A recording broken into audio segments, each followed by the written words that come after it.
अर्हन्ताणं नमो सिद्धाणं नमो आयर्याणं नमो वज्रायाणं नमो लोये सवसाहुणं वन्दितु सवसिद्धे ध्रुवमचलमणोवमं गदिं पत्ते वोच्छामि समय पाहुड मृण्मो सुध केवली भणिदं नमः समय साराय स्वानुभूत्या चकासते चित् स्वभावाय भावाय सर्वभावांतरच्छिदे मैं करता हूँ कर्म का कर्म है मेरा कर्म ऐसी मिथ्या मान्यता है मिथ्यात्व अधर्म निज आत्म तल्लीनता सुखमय आत्म धर्म श्री जिन जिन वर देव ने यह समझाया मर्म। ओम नमः सिद्धेभ्यः। समयसार ग्रंथ हमारे सामने विराजमान है। विगत कुछ दिनों से समयसार ग्रंथ के कर्ता कर्म अधिकार पर यहाँ से व्याख्यान निरंतर प्रवचनकार कर रहे हैं। अभी जो प्रकरण यहाँ कल चला, थोड़ा सा उसका सार लेकर आज की बात करेंगे। सर्वप्रथम मैं बताता हूं, गाथा नंबर 97 के बाद यहां कहा गया कि दुनिया में जो भी प्रशस्त है, दुनिया में जो भी सुंदर है, दुनिया में जो भी सुखद है, उसका मूल कारण एकमात्र सद्ज्ञान है, सम्यक ज्ञान है, सम्यक दर्शन ज्ञान चारित्र है। और इसके ही विपरीत कहा गया, दुनिया में जो कुछ भी अप्रशस्त है, जो कुछ भी असुंदर है और जो कुछ भी दुख का कारण है, वह सब अज्ञान के द्वारा ही है। तो जब ज्ञान और अज्ञान ऐसे दो शब्दों का प्रयोग किया, इनको बाकी चीजों का कार्य कारण कहा गया, उसके बाद 6 कलश लिखे और उन 6 कलशों में प्रारंभ के 2 कलशों में लिखा कि अज्ञान के कारण जीव की कैसी परिस्थिति है। 6 में से प्रारंभ के 2 कलशों में लिखा अज्ञान के कारण जीव की क्या परिस्थिति हो रही है, वह कैसे कैसे भाव कर लेता है। कल भी कहने में ऐसा आ गया था कि सूखी घास को खाकर उसे मीठी मान लेता है, परंतु वहां ऐसा है कि घास में जो अनाज मिला हुआ है वह मिला हुआ खाता है और मीठा स्वाद मानता है घास का ही है। ये अज्ञान के कारण भूल है। दूसरा, फिर अज्ञान के बाद कहा ज्ञान से जीव की कैसी परिस्थिति होती है। 6 में से 2 कलशों में अज्ञान की बात, फिर 2 में ज्ञान की बात करी कि ज्ञान के कारण ही भेद विज्ञान कर सकता है, दूध और पानी में भेद विज्ञान कर सकता है। अगर मृग मरीचिका में फंसा है तो वहां से निकलने का उपाय केवल ज्ञान है। इस प्रकार से ज्ञान की महिमा करते हुए ज्ञान का मूल उपयोग बताया कि जीव को सुख का कारण सिर्फ और सिर्फ उसका ज्ञान है। उसके बाद जो अंतिम 2 कलश थे इस प्रकरण के, 61वां और 62वां कलश, जो कल का मुख्य विषय भी था, उसमें कहा कि यह जीव मात्र अपने ज्ञान का ही करता है, मात्र अपने चैतन्य परिणाम का ही करता है, परद्रव्यों के परिणामों का, परद्रव्यों में होने वाली किसी भी परिस्थिति का यह जीव करता नहीं है। यह जो कलश था हमने सुना ही है, आत्मा ज्ञानम स्वयं ज्ञानम ज्ञानात् अन्यत् करोति किम परभावस्य कर्तात्मा मोहोयम व्यवहारिणाम। बहुत प्रचलित यह कलश है, कलश नंबर 62, जिसमें कहा गया कि आत्मा ज्ञान के अलावा करता ही क्या है, करे क्या, ज्ञानात् अन्यत् करोति किम। और पर भाव का कर्ता अगर आप आत्मा को कह रहे हो, जीव को कह रहे हो, तो वह मोही जनों का व्यवहार है। उसको व्यवहार की श्रेणी में ही डाल दिया गया। और अंततः यह बात यहां से बताई गई कि यह जीव मात्र और मात्र अपने ज्ञायक भाव का ही करता है। इस प्रकार से ये इन 6 कलशों का सार था। अंतिम जो 2 कलश थे वे आगे की गाथा की भूमिका भी बनाते हैं। तो आगे की जब गाथा आई गई 98, 99 और 100, ये तीनों एक साथ लिखी गई, तो इन तीनों गाथाओं की भूमिका इसके पहले के 2 कलश बनाते हैं, क्योंकि उन 2 कलशों में और ये जो गाथा है इसके बीच में उत्थानिका में मात्र 2 शब्द लिखे हैं, तथा ही, अर्थात और कहते हैं। इन कलश के बाद आचार्य अमृतचंद्र देव ने मात्र लिखा तथा ही, और इस रूप से उत्थानिका करते हुए उन्होंने आगे का प्रकरण, आगे की टीका लिखी। अब ये जो कलश आ रहे हैं ये हो सकता है मान कषाय को बहुत अच्छे से तोड़ सके, और यह भी हो सकता है कि मान कषाय पर घात करे। कैसे? क्योंकि इन गाथा में साफ कहा है कि आपको यदि पर का कर्ता होना है तो आपको पर ही होना होगा। गाथा नंबर 98, 99, 100 आप लोग निकाल ले, वे पाठ करेंगे।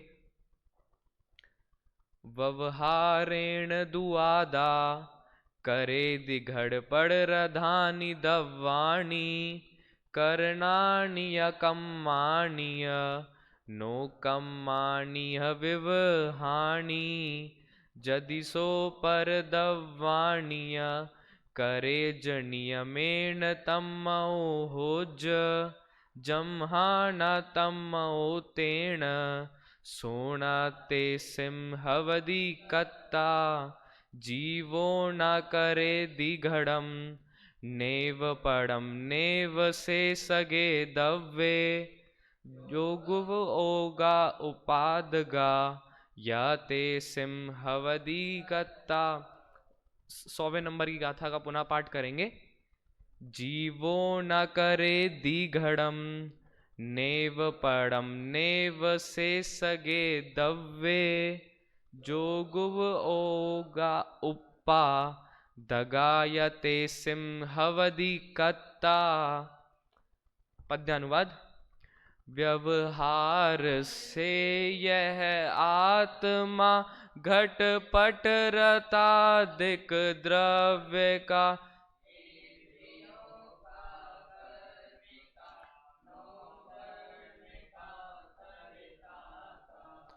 पर द्रव्य में हो जाए, यदि पर द्रव्य में कुछ भी करे पर द्रव्य में होता नहीं, बस इसलिए करता नहीं। ना घट करे ना पट करे ना अन्य द्रव्यों को करे।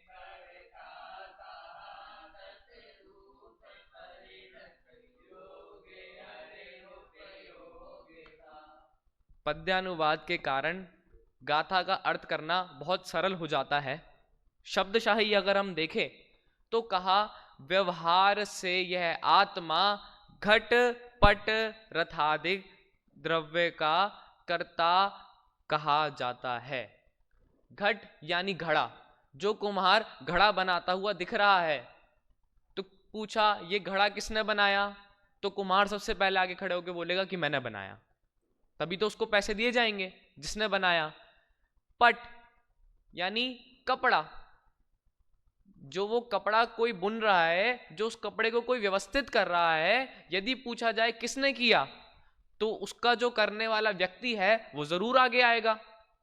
आप लोगों ने जो कपड़े पहने हैं किसी ना किसी ने बनाए ही है, कोई ना कोई इसका करता है ही। घट पट रथ यानी जो रथ चल रहा है या कहे रथ बना रहा है कोई, वह यदि बना या वो चला रहा है तो उसको भी चलाने वाला बनाने वाला दिख रहा है। कर्तापन तो कहीं ना कहीं दिख ही रहा है ना।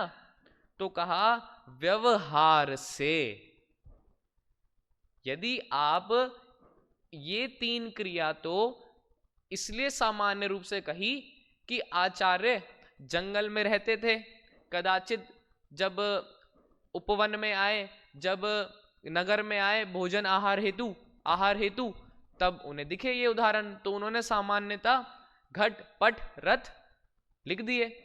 परंतु सभी कार्यों में लीजिए आप, ये जो आप सुन रहे हैं, या आपने कुछ लिखा, आपने कुछ खाया, आपने खेला, कोई भी काम किया, उसमें यदि कर्तापन है तो वो किस नए से है? व्यवहार से।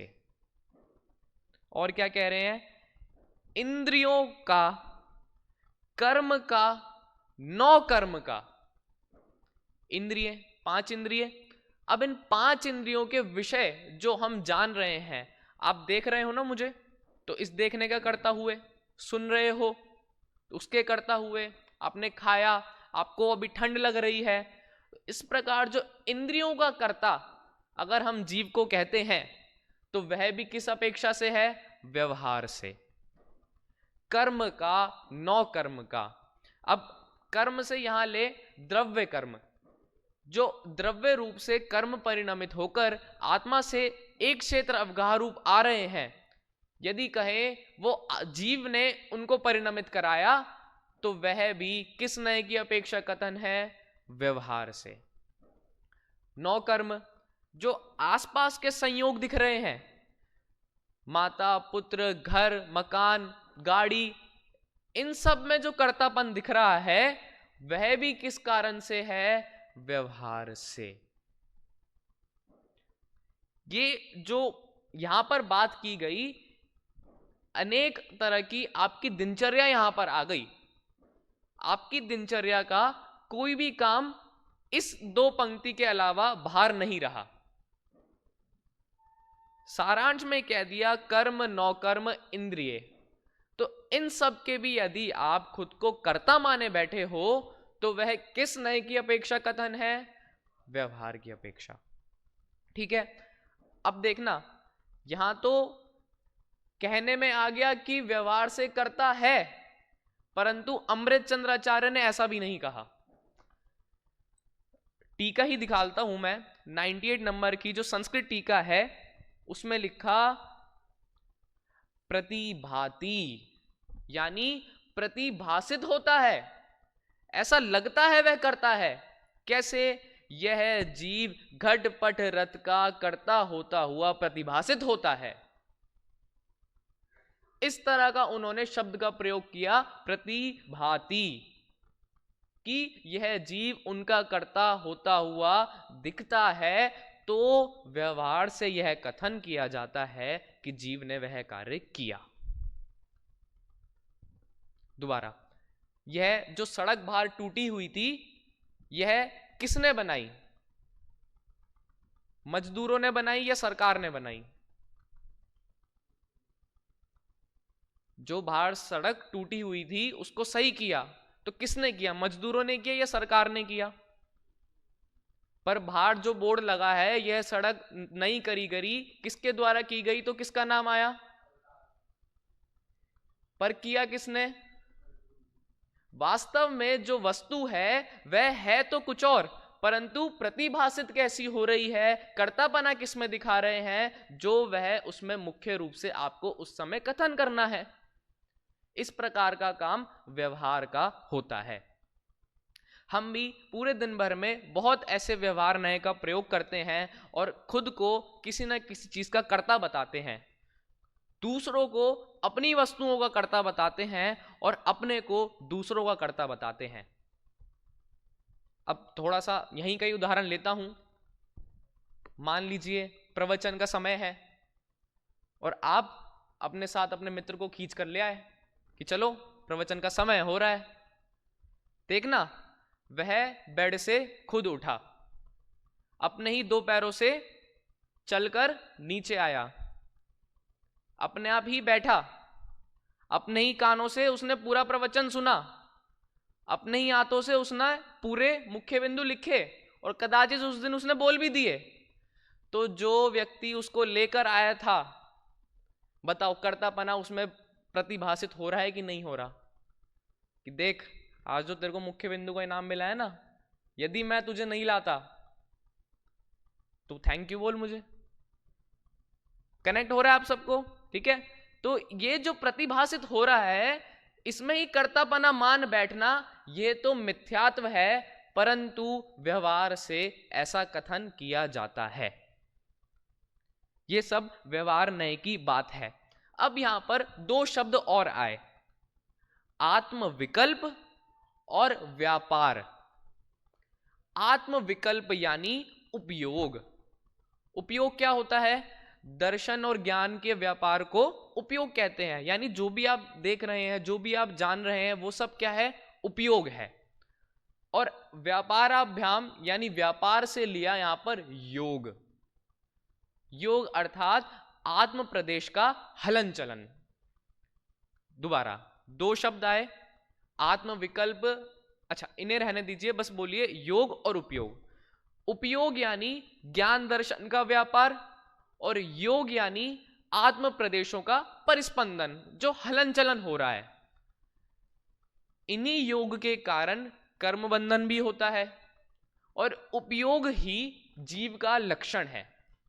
ज्ञान दर्शन का प्रकट रूप होना वह उपयोग है। जैसे आपके पास ज्ञान दर्शन दोनों है, कितना ज्ञान दर्शन है देखा जाए तो? अनंत है। किसके समान अनंत है?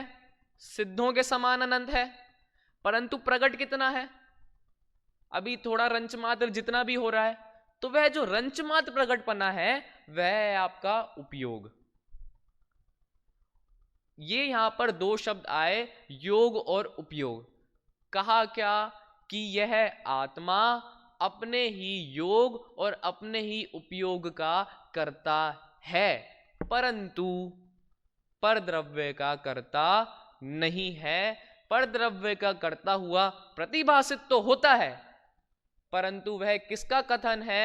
व्यवहार नय का कथन है। इस प्रकार ये 98 नंबर की गाथा थोड़े सारांश में थी। अब देखो और क्या कह रहे हैं। अच्छा, जब इन गाथाओं को गुरुदेव श्री ने जब इनके प्रवचन किए, तब उन्होंने बहुत अच्छा इन गाथाओं के लिए लिखा। कहा कि इन गाथाओं का विषय बहुत सूक्ष्म है। यह गाथा बहुत सूक्ष्म है, इसमें मूल मुद्दे की बात है। ये जो तीन गाथा एक साथ ली है, यद्यपि अमृतचंद्र देव ने इन तीनों ही गाथा का बहुत सारांश में टीका करी, परंतु गुरुदेव श्री के ऐसे कथन के बाद यह समझना बहुत जरूरी है कि यह गाथा इतनी सूक्ष्म, इतनी मूल्यवान क्यों है, जो उन्हें कहना पड़ा कि मूल मुद्दे की बात है। तो मुझे जो समझ आया वो कि 99 नंबर की गाथा के कारण उन्होंने ऐसा कहा। क्यों? पद्यानुवाद एक बार पढ़ते हैं 99 नंबर की गाथा का। बहुत सुंदर यह पद्यानुवाद है, भाव इसका समझिएगा। पर द्रव्यमय हो जाए यदि, पर द्रव्य में कुछ भी करे, पर द्रव्य में होता नहीं, बस इसलिए करता नहीं। पर द्रव्यमय यानी उसी रूप, पर द्रव्य रूप हो जाए। कोई भी द्रव्य पर द्रव्य रूप हो जाए यदि पर द्रव्य कुछ भी करे। यदि पर द्रव्य का कुछ भी करे तो क्या होगा? अपना द्रव्य पर द्रव्य रूप ही हो जाएगा। बताओ कैसी बात है यहां पर? क्यों हो जाए पर द्रव्य दूसरे रूप? अगर कुछ कर रहा है तो कैसे हो जाए? देखना, चीनी का स्वभाव मीठा, और इसको परद्रव्य का कुछ करना है, परद्रव्य जैसा करना है। चीनी ने सोचा मुझे तो खारा करना है सब्जी को। यदि कदाचित वह चीनी सब्जी को खारा कर दे तो बताओ कौन उसे चीनी कहेगा? कितना सुंदर स्वभाव है इस प्रत्येक वस्तु का कि वह अपना स्वभाव छोड़ती ही नहीं है। कोई भी परिस्थिति आए, तीन काल में स्वभाव की सुंदरता क्या है कि स्वभाव बना है, वह जैसा था वैसा ही स्वभाव हमेशा विद्यमान है। और यदि आपको अन्य का कुछ करना है तो आपको अपना स्वभाव छोड़ना पड़ेगा। अगर दुनिया की जितनी भी चीनी है वो सारा एक बार में सब्जी को खारा करने लग जाए तो दुनिया में से बताओ किसका अस्तित्व खत्म हो जाएगा? चीनी का बराबर। अगर दुनिया के सारे जीव किसी ना किसी द्रव्य का कुछ ना कुछ करने लग जाए तो बताओ क्या समस्या आ जाएगी? सारे जीव का एक बार में नाश हो जाएगा, क्योंकि यदि जीव परद्रव्य का करने लग जाए तो उन्हें परद्रव्य रूप ही होना पड़ेगा। यदि जीव ने पुद्गल का कुछ किया तो जीव को कैसा होना पड़ेगा? पुद्गल होना पड़ेगा। उल्टा लो और लो, यदि अजीव जीव का कुछ करने लग जाए तो क्या समस्या आएगी? बिल्कुल कि अजीव ही जीव हो जाएगा, क्योंकि अजीव परद्रव्य, अजीव के लिए परद्रव्य क्या हुआ? जीव। यदि उसे परद्रव्य का कुछ करना है तो उसे भी परद्रव्य रूप ही होना पड़ेगा।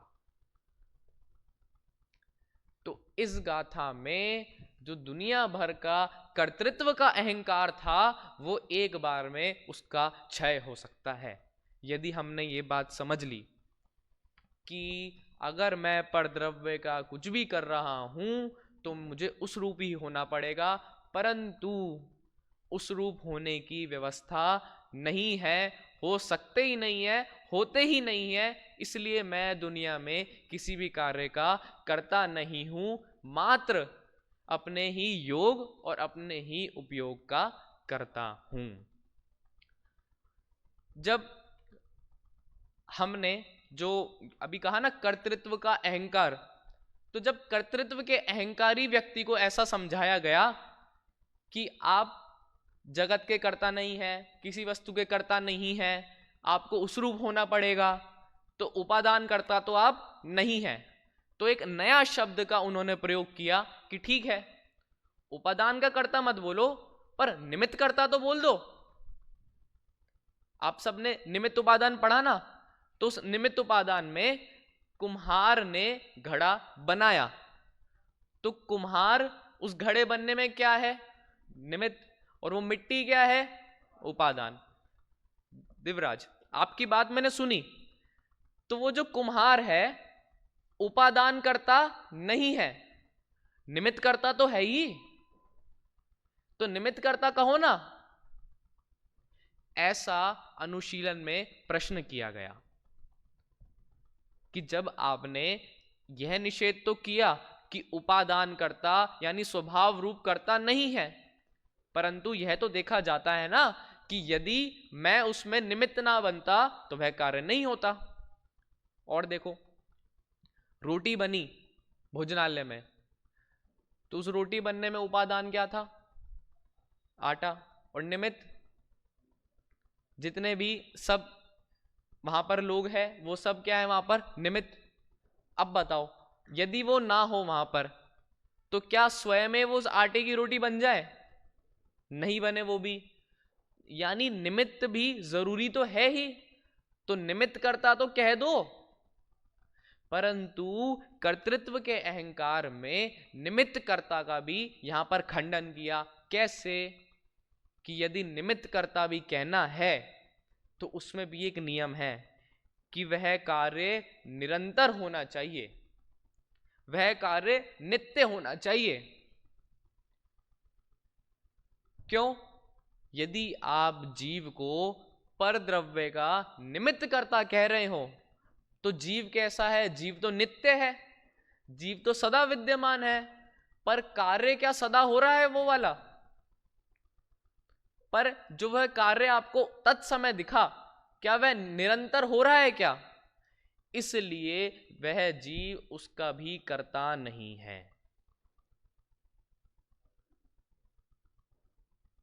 दोबारा थोड़ा सारांश में कहता हूं, उपादान निमित्त, उपादान कर्ता यानी स्वभाव रूप कर्ता का निषेध तो आपने कर दिया, हमें समझ आ गया कि उसको उस रूप ही होना पड़ेगा, तब होगा। पर निमित्त कर्ता में क्या दिक्कत है, हेल्प करने में क्या दिक्कत है? तो कहा कि यदि निमित्त कर्ता मानना है तो ऐसा स्वीकार करना पड़ेगा कि नित्यत्व यहां पर होना चाहिए, जब जब वह कार्य होगा तब तब उसकी उपस्थिति वहां होनी चाहिए। इस प्रकार से यहां पर इस चीज का भी खंडन कर दिया गया। एक बार मूल जो यहां अनुशीलन में लिखा है उसको भी 2-3 पंक्ति है, उसको भी मैं पढ़ देता हूं। सबसे पहले उन्होंने मिथ्यात्व बताया, जो प्रश्न था। समाधान: उनकी इस मिथ्या मान्यता का खंडन करते हुए आचार्य देव यहां कह रहे हैं कि यदि आत्मा को पर द्रव्यों की पर्यायों का निमित्त कर्ता माना जाए तो आत्मा के नित्य होने से उक्त कार्य को निरंतर होते रहना चाहिए, परंतु ऐसा तो देखा नहीं जाता। इस प्रकार से यहां इस बात का भी खंडन किया गया। तो फिर जब इस बात का भी खंडन कर दिया गया, फिर प्रश्न यह उपस्थित होता है, तो आत्मा कर्ता किस चीज का है? तो वह जो 98 गाथा की कलश में जो 2 शब्द आए, पुनः फिर से किसका करता है? आत्मा मात्र और मात्र अपने ही योग और उपयोग का करता है। फिर यहां प्रश्न किया गया कि ठीक है, योग और उपयोग का कर्ता भी मान लेते हैं, परंतु अब ये तो कहो, जो क्रोध आदि भाव हो रहे हैं उनका भी कर्ता जीव है। आपको अभी यदि हंसी आई तो इसका कर्ता कौन हुआ? बगल वाला व्यक्ति या अपने ही भाव, या वह जीव ही इसका कर्ता हुआ? तो उसके भी समाधान में लिखा, जितने भी आप कर्मों की बात कर रहे हैं, वह कर्म जब द्रव्य कर्म की अपेक्षा आप बात करेंगे तो उन द्रव्य कर्म का कर्ता तो मात्र पुद्गल द्रव्य ही है, परंतु भाव कर्मों का कर्ता आत्मा को कदाचित कहा जा सकता है। टीका के शब्द है ये कदाचित। 100वीं गाथा की अंतिम पंक्ति है, कदाचित यह जीव इन राग द्वेष आदि भावों का कर्ता कहा जा सकता है, परंतु पुद्गल कर्मों का कर्ता तो कदापि नहीं है। तो जब ऐसा प्रश्न करा कि अपने भावों का तो करता है, अपने क्रोधादि भावों का तो करता है, तो इसमें समस्या क्या है? तो कहा कि अपने क्रोधादि भावों का वह करता तो है, परंतु उसमें भी निमित्त करता कोई और है। उसमें भी जो द्रव्य कर्म रूप जो अवस्था कर्मों की पहले से बंधी हुई है, वह जब उदय में आई तो उस रूप जो परिणाम हुए, अब परिणामों में देखना, थोड़ा और सारांश में और आसान करके बताता हूं प्रयास। गुस्से वाले कर्म, बहुत इजी लैंग्वेज में, गुस्से वाले कर्म का उदय आया तो 2 चीज हुई। पहला, एक तो गुस्से का विकल्प हुआ, और दूसरा गुस्से में उसने कोई बाहर से प्रतिक्रिया करी। ठीक है, तो कहा कि ये जो गुस्से का विकल्प जो उसे आया, उस उपयोग का कर्ता तो आत्मा है, परंतु उसके अनुरूप जो यदि उसने बाहर की क्रिया करी, उसका कर्ता वह नहीं है। सारांश इतना है कि मात्र अपने योग और उपयोग का ही जीव को कर्ता कहा, और पर द्रव्यों का यदि कर्ता कहना है तो क्या समस्या है कि जीव को पर द्रव्य रूप ही होना पड़ेगा। यदि आप कह रहे हो कि जीव पुद्गल द्रव्य का करता है, पुद्गल कर्मों का करता है, तो जीव को उसी रूप होना पड़ेगा। इस प्रकार से ये इन गाथाओं का बहुत सारांश रूप में हमने इन गाथाओं को सारांश रूप में देखा। अब आगामी जो प्रवचनकार होंगे वे पूज्य गुरुदेव श्री के जो कथन है उसको लेते हुए आगे इन गाथाओं को समापन इनका करेंगे। इन तीनों गाथाओं की एक दो पंक्ति में यदि कहूं तो मात्र इतना ही है कि जीव बाहर से चीजों का कर्ता दिखता है, चीजों को कुछ ना कुछ परिणमित करता हुआ दिखता है, परंतु वह कथन कैसा है? व्यवहार का कथन है। और यदि परद्रव्य का कुछ करना है तो कैसा होना पड़ेगा? परद्रव्य रूप ही होना पड़ेगा। और यदि परद्रव्य रूप नहीं होना, निमित्त कर्ता मान लो, तो निमित्त कर्ता होने में भी क्या दिक्कत है कि नित्यत्व वह चीज होनी चाहिए, तब जाके हम निमित्त कर्ता मानेंगे। एक भजन बहुत सुंदर है, शायद आज ही किसी ऊपर भी लिया था किसी ने, स्वयमेव इस जगत का सब काम हो रहा है। इसका अंतरा की प्रथम पंक्ति, करने को जड़ का कार्य तुझे जड़ ही होना होगा, अज्ञान में ही अब तक अज्ञान को ही भोगा, जो होने योग्य होता बस वो ही हो रहा है, स्वयमेव इस जगत का सब काम हो रहा है। क्यों लिया ये? इसकी प्रथम पंक्ति कि करने को जड़ का कार्य तुझे जड़ ही होना होगा, इस बात को हम ध्यान रखें और कर्तृत्व का अहंकार पर हम अपने चोट मारते रहे ताकि वो और कमजोर हो और एक दिन जरूर छूटे। इसी बात से आज की बात को विराम देते हैं। सभी को सादर जय जिनेंद्र। ओम नमः सिद्धेभ्यः।